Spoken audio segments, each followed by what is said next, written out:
2013년 제4기 제5과 우리 교과 공부를 할 시간이 되었습니다. 제5과는 속죄에 대한 공부입니다. 정말 큰 제목입니다. 속죄란 무엇인가? 이거 잘 이해하려면 대학에서 한 학기 동안 이 과목만 가지고 공부합니다. 특별히 대학원에서. 그 과목 이름이 속죄론입니다. 그러나 우리 한 주일 동안 좀 기본적인 것 함께 공부하겠습니다. 그런데 우리가 가지고 있는 이번 기 교과책은 정결제라고 하는 좀 낯선 이름을 이 제5과 제목에 포함시켰습니다. 그 이유와 그 의미를 좀 이따가 함께 보겠습니다. 속죄라고 하면 죄를 속하는 것인데 어떤 과정을 통해서 누가 무엇이 우리 죄를 어떻게 속죄하는지 그걸 공부하려면 먼저 죄가 무엇인지 알아야 합니다. 그래서 죄의 의미와 죄의 종류를 잠시 공부해 보겠고, 그 다음에 이 속죄라고 말하지만 속죄와 비슷한 용어가 여러 가지 있습니다. 적어도 한 5가지 있습니다. 이따 보겠습니다. 그 다음에 특별히 속죄에 대한 죄가 속죄 죄인데 그 속죄 죄는 다른 제사와 무엇이 다른지, 어떤 경우에 어떤 방법으로 드려지는지 그 잠시 공부하겠습니다. 그 다음에 이 교과가 우리 재림교회 가운데서는 처음으로 사용한 정결제라는 용어가 타당한지 또 무슨 의미를 가지고 왜 새롭게 이 용어를 도입했는지 우리 함께 보고자 합니다. 마지막으로 우리가 죄를 지으면 우리에게 있는 죄가 용서받고 없어지는 그 행로, 경로를 잠깐 공부하겠습니다. 속죄와 죄의 행로라는 제목으로 함께 공부하겠습니다. 자, 이번 제5과의 기억절은 베드로전서 1장 18절 19절입니다. 개역 개정판입니다. 자, 너희가 알거니와 너희 조상이 물려준 헛된 행실에서 개역 한글판은 망령된 행실에서 이렇게 했습니다. 헛된 행실에서 대속함을 받은 것은, 우리가 종전에 사용하는 개역판에는 구속함을 받은 것은 은이나 금같이 없어질 것으로 된 것이 아니요 오직 흠없고 점 없는 어린 양 같은 그리스도의 보배로운 피로 된 것이니라. 베드로전서 1장 18절 19절은 우리에게 분명히 한 메시지를 줍니다. 우리가 죄를 속하는 것은 어떻게 한다고요? 금이나 은 가지고 하는 게 아니고 그리스도의 보배로운 피로 된다는 것입니다. 아주 중요한 구절이에요. 그래서 기억절에 원래 구속인데 대속으로 바꿔놨어요. 그 같은 뜻입니다만은 의미가 조금 다름에도 불구하고 바꿔놨기 때문에 여기는 개역 개정판에는 대속이지만 우리가 이미 갖고 있는 그냥 개역 한글판에는 구속이라는 사실을 염두에 두고 함께 보겠습니다. 먼저 그러면 죄의 뜻이 무엇이고 죄의 종류가 몇 개나 있는가 좀 알아봐야겠습니다. 도대체 죄가 뭔지 좀 이런 기회에 한번 생각해 보잖아요. 죄가 뭔지 대충 알아요. 잘못한 거 다 죄잖아요. 그죠? 근데 그게 진짜 구체적으로 뭔지. 죄의 정의란 것은 진정한 의미, 또 그 개념을 말로 표현한 것, 그 정의라 그래요. 히브리어로 죄는 하타트라고 합니다. 하타트입니다. 그 원래 뜻이 뭐냐면 관역에서 빗나간 것, 관역. 요즘 젊은이들은 타겟 그러면 더 잘 알죠. 타겟 언제 씁니까? 궁사들이 화살을 이렇게 놓으면 화살이 나가서 뿅 떨어지잖아요. 맨 가운데 까만 부분에 하면 10점, 9점, 8점, 7점 이렇게 해가지고 바깥에 나가면 0점. 그게 관역입니다. 표적이에요. 영어로 하면 missing the target. 그 목표물을 빗나가는 거 그게 죄라는 뜻이에요. 하타트. 그래서 하나님의 이상에 이르지 못한 일, 하나님이 이렇게 살아라고 지침을 주는데 그게 하나님 우리를 향한 이상인데 그대로 지키지 못한 것이 죄고, 법을 위반함 또는 그 행위가 죄예요. 오늘날 표현하면. 여기서 헬라어로는 하마르티아라고 하는데 이 하마르티아도 이 단어를 그대로 의역해가지고 한 것인데 동일한 의미를 관역을 빗나간 것, 목표물에서 벗어난 것, 하나님 이상을 따르지 못한 것, 이거 다 죄예요. 의상으로 그렇습니다. 그런데 성경에 보면 이것이 죄니라, 이것이 죄니라, 이것이 죄니라는 것이 적어도 4개 있습니다. 적어도 4개 있어요. 여러분 한자로 이 죄자 한번 보십시오. 위에 넉사자 있어요. 사. 밑에 아닐 비자 있어요. 뭐 우연히 그렇겠지만 4가지의 아닌 것 그렇게 말하는 것처럼 보입니다. 성경적인 의미는 아니에요.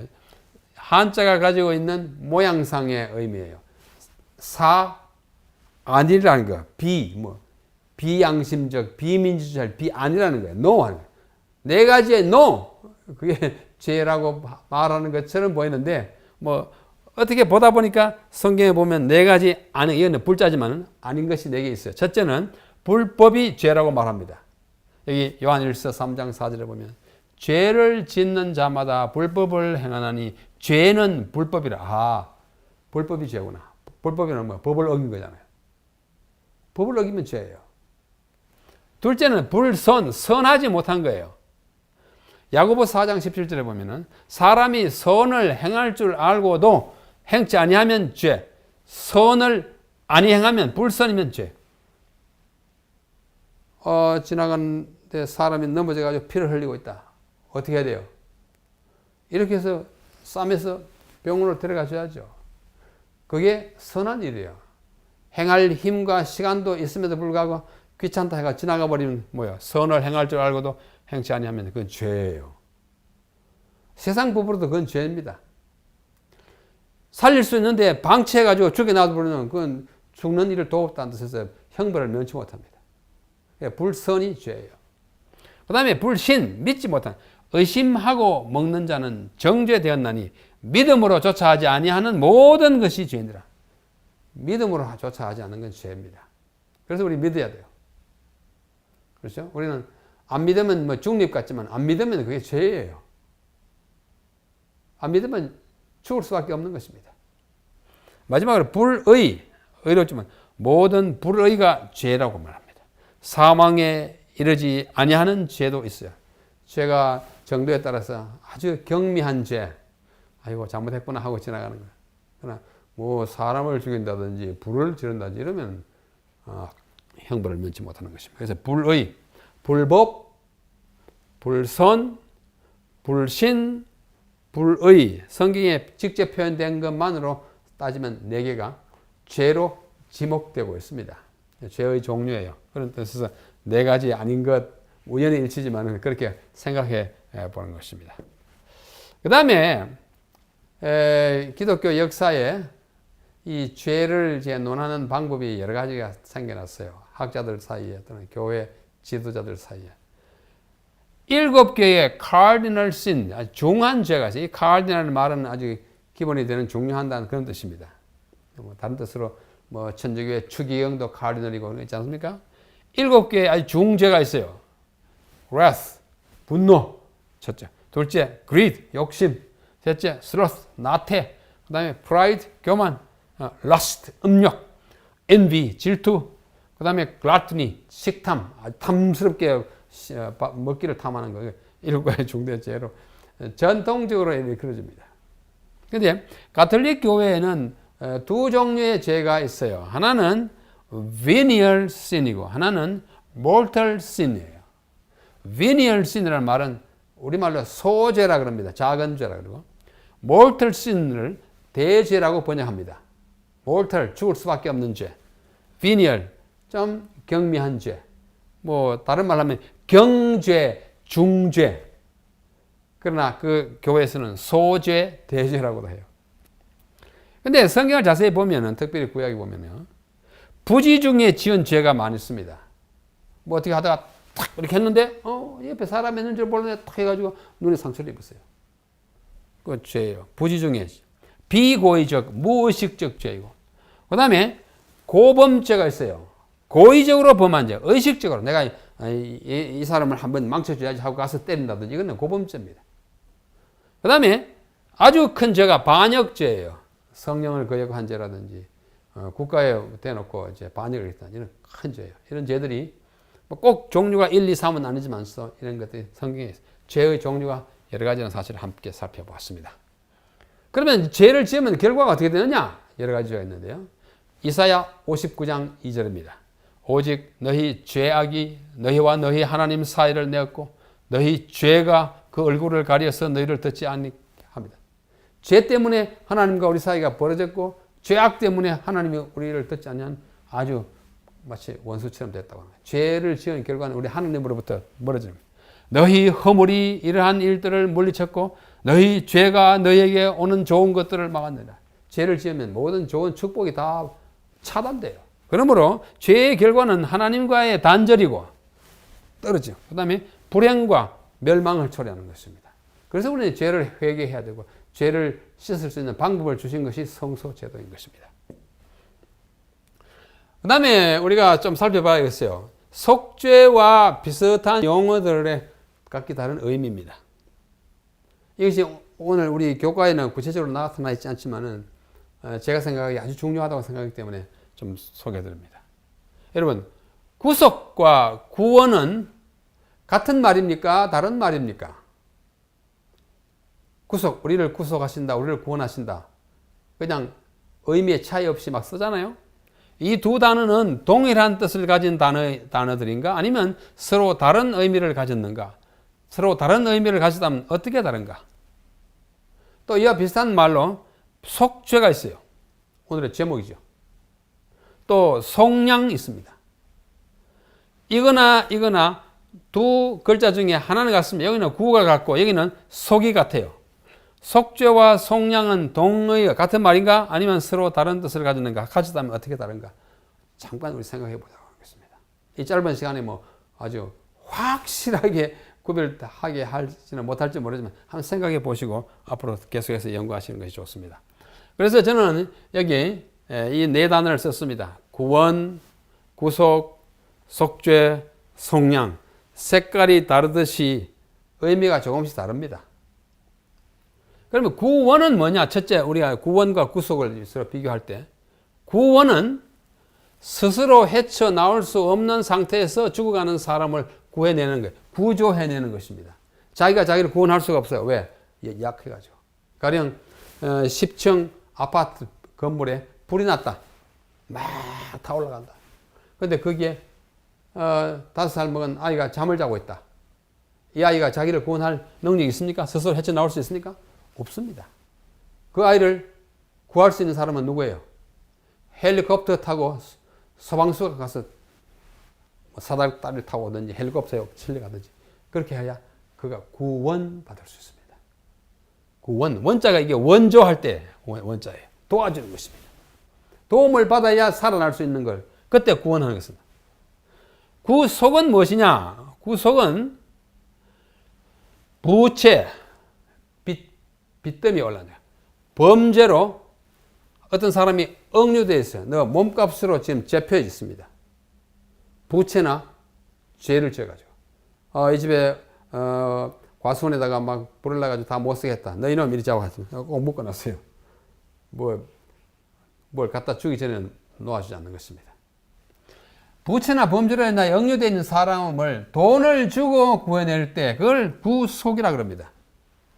반드시 값을 지불해야 자유를 주는. 그래서 해방되고 석방되는 것인데 여러분 요거는 도와준다는 원이고 원조할 때 요거는 속이란 말은 조개 폐 옆에 송아지 독자 같은 게 있어요. 몇 자이지만 송아지를. 여기 조개 폐자는 옛날에 화폐를 말합니다. 돈을 주고 건져오는 거. 그건 구속이에요. 우리 예수님은 우리를 구원하십니까? 우리를 구속하십니까? 둘 다예요. 우리가 우리를 구원할 수 없기 때문에 우리를 구원하고 우리는 죄 때문에 우리가 팔려가서 그 죄 때문에 죽어야 할 죽음을 대신 죽어주는 속전, 말하자면 희생, 제물이 필요한데 예수님이 제물이 되셨기 때문에 구속주도 되는 것입니다. 그러면 속죄는 뭐냐? 속죄. 속죄라는 것은 죄를 속하는 것인데 히브리어로 이 속죄를 카파라라고 합니다. 카파라는 말은 덮어준다는 뜻입니다. 죄를 지었는데 덮어서 그 죄의 영향하에서 벗어나게 하는 것입니다. 값을 치러 화해시키는 것이에요. 이게 속죄예요. 우리는 빚진 자예요. 왜? 죄인이기 때문에 갚아야 할 이 죄의 결과 죽음이라는 것이 있는데 그것을 갚아주는 거예요. 그게 속죄예요. 이게 이 같은 속죄잖아요. 갚아주는. 죄의 결과를 갚아주는 것입니다. 그 다음에 속량은 무엇인가 하니 속하고 량이에요. 량은 어질 양자잖아요. 죄인을 양민으로 만드는 것입니다. 죄인을 양민으로 만드는 데 필요한 죄값을 지불하는 것을 속량이라고 합니다. 이 속죄와 속량은 아주 비슷해요. 약간 차이가 불과합니다. 또 이것도 많은 뜻이 같아요. 구원해내는 건 같아요. 여기도 구해냄, 여기도 구해냄. 그러나 이건 뭐예요? 속수무책의 상태에서, 이거는 팔려 있어서 돈을 지불해야 한 상태에서 구원, 구속이 다른 것입니다. 그럼 이해하시겠죠? 그래서 이것을 이제 우리가 좀 요즘 다 영어를 다 하시니까 영어로 표현하면 이렇습니다. 구원은 무엇인가 하니? 구원은 salvation. 이걸 구원이라고 번역해야 합니다. 그 다음에 그렇게 하는 동작을 save 한다 그래요.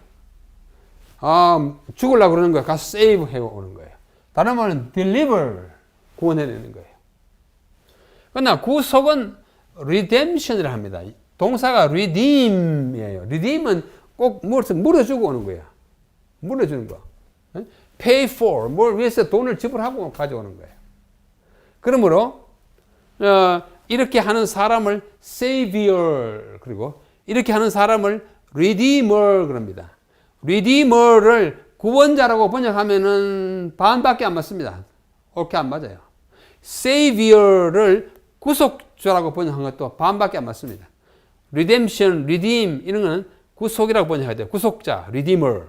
그 다음에 이거는 savior, salvation, save는 다 구원자 이렇게 합니다. 그 다음에 속죄는 atonement라고 합니다. atonement의 어원이 뭐냐면은 at one ment, 하나가 되게 함. 죄로 말미암아 떨어져 있다가 하나가 되도록 갖다 붙이는 거예요. atone. 이게 진짜 이것의 어원입니다. 어쩌다가 꽃같이 된 거 아니에요. 여러분 이 단어의 어원 사전을 보면 at one ment를 갖다 놓은 것이다. 그렇게 하는 동사를 atone for 이렇게 번역해요. 그 다음에 속량은 ransom인데 돈을 주고 누구를 위해서 가져오는 이런 차이가 있다는 사실을 염두에 두시고 보시기 바랍니다. 자, 또 성경에 보면 구원이란 단어가 우리말 성경이에요. 제가 갖고 있는 개역 한글판 성경이에요. 총 531절에 이 구원이라는 단어가 나옵니다. 참 많이 나와요. 그야말로 이 책은 구원의 책입니다. 구약의 374절에 신약의 157절에 제가 다 썼습니다.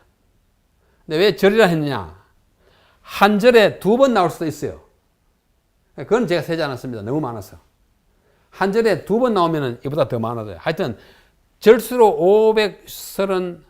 531절에 구원이라는 단어가 나오고, 그 다음에 이것을 구속이라는 단어를 찾아보면은 84절에 나오면 신약의 68, 16, 구약의 68절.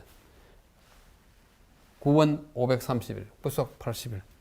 이걸 다 합치면은 531 더하기 84 하면 615절에 구원 또는 구속이라는 단어가 나옵니다. 참 많이 나와요. 이렇게 많이 나오는 단어가 잘 없습니다. 그 다음에 속죄라는 단어는 213번 나와요. 참 많이 나오는 거예요. 이것도 한 단어가. 그 다음에 이건 말고 속죄 제가 98번, 속죄 제물이 35번, 속죄 소가 29번, 속죄 일, 대속죄를 속죄라고 그래요. 3번, 속죄하다라는 동사가 55번. 이렇게 많이 나옵니다. 많이 나와요. 다 더하면 굉장히 많아요. 그래서 213번 중에 속죄라는 단어가 오경에 157번, 그 중에 레위기에 83번, 총 213번 중에서 약 75%가 오경에 나오고 약 40%가 레위기에 집중적으로 나와요. 그러니까 레위기가 그야말로 무슨 책이에요? 속죄의 책이에요. 신약에는 히브리서에만 7번 나타나고 다른 책에는 없습니다. 그래서 이 모든 것들을 우리가 생각해 볼 때 성경은 그야말로 구원의 책입니다. 마지막으로 속량이라고 하는 단어가 이 20번 나옵니다. 구약에 열려서 이렇게 나와요. 속량물이 한번 나오는데 여기서 이사야 43장에 나옵니다. 비교적 적게 나와요. 그러므로 우리는 이 속죄와 비슷한 용어에 비춰볼 때 성경은 구원의 교과서입니다. 구원의 필요와 방법과 구원의 주체 하나님 예수님이잖아요. 또 목적, 결과를 말해주는 구원의 교과서라고 말할 수 있습니다. 자, 이제는 속죄제로 들어가겠습니다.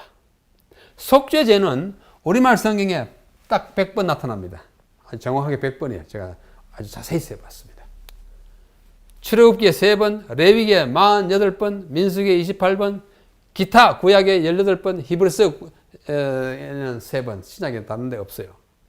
속죄제는 번제가 약 250번 나오고, 소제 113번 나오고, 그 다음으로 100번 나타나는 속죄제가 그 다음 많이 언급되는 제사입니다.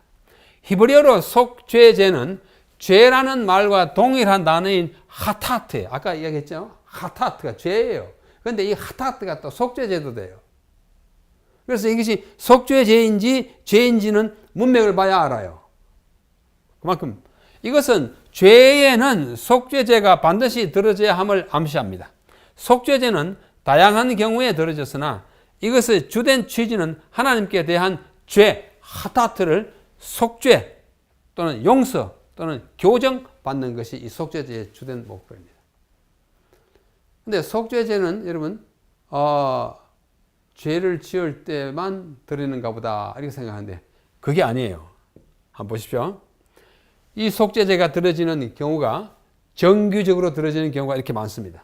정규제는 월삭에는 무조건 숫 염소 한 마리로서 속죄제를 드렸어요. 그 다음에 무교절에는 아무 죄 안 지어도 숫 염소 한 마리 꼭 드렸어요. 속죄제로 드렸어요. 7.7절 신약의 오순절에는 숫 염소 2마리를 속죄해요. 특별한 제목이 없었죠. 나팔절에도 드렸고 속죄일에도 드렸고 초막절에도 드렸고 초막절 마지막에도 드렸어요. 정규적으로 이 절기가 오면 반드시 드렸습니다. 죄의 유무에 상관없이. 그렇기 때문에 이 죄를 속하는 것이 아닌가 보다 이런 느낌을 줘요. 그 다음에 정규적인 속죄제 외에 특별한 속죄제가 또 있습니다. 특별한 속죄제. 그러니까 정규적인 날짜가 아니고 어떤 경우에 따라서 쓰는 거예요. 헌신할 경우, 제사장이 위임한다든지 제단을 봉헌할 때 특별한 경우잖아요. 정규직이 아니에요. 그런 필요가 있을 때. 레위기 29장, 이렇게 출애굽기 29장, 레위기 8장에 보면 그때는 수송아지 7마리를 드렸어요. 특별한 경우이기 때문에 좀 여기서는 좀 많다고 할 수 있습니다.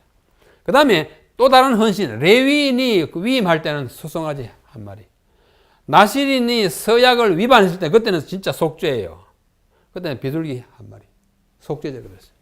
그 다음에 나실인의 서원을 끝낼 때 그 서원과 관련돼서 암양을 1마리 드리고, 그 다음에 회중의 죄를 지었을 때 그 속죄하는 뜻으로 수송아지 1마리. 제사장이 죄를 지어도 속죄하는 제사를 수송아지 1마리. 또 더 있습니다. 또 족장의 죄를 해서도 지를 때 1마리. 또 평민이 죄를 지었을 때는 암양 또는 암염소 1마리. 레위기죠. 그 다음에 빈민, 가난한 사람이 죄를 지어가지고 속죄 지을 때는 가난하니까 비둘기 1마리. 그 다음에 여인이 아이를 낳고 출산 후에도 속죄제를 드리는데 정결케 하기 위해서 비둘기 1마리. 그 다음에 유출, 몸에서 피가 나오거나 이럴 때요. 그때도 정결케 하기 위해서 비둘기 1마리. 그 다음에 문둥병이 나은 후에도 정결케 하기 위해서 비둘기 1마리. 이게 많은 경우에 들었습니다.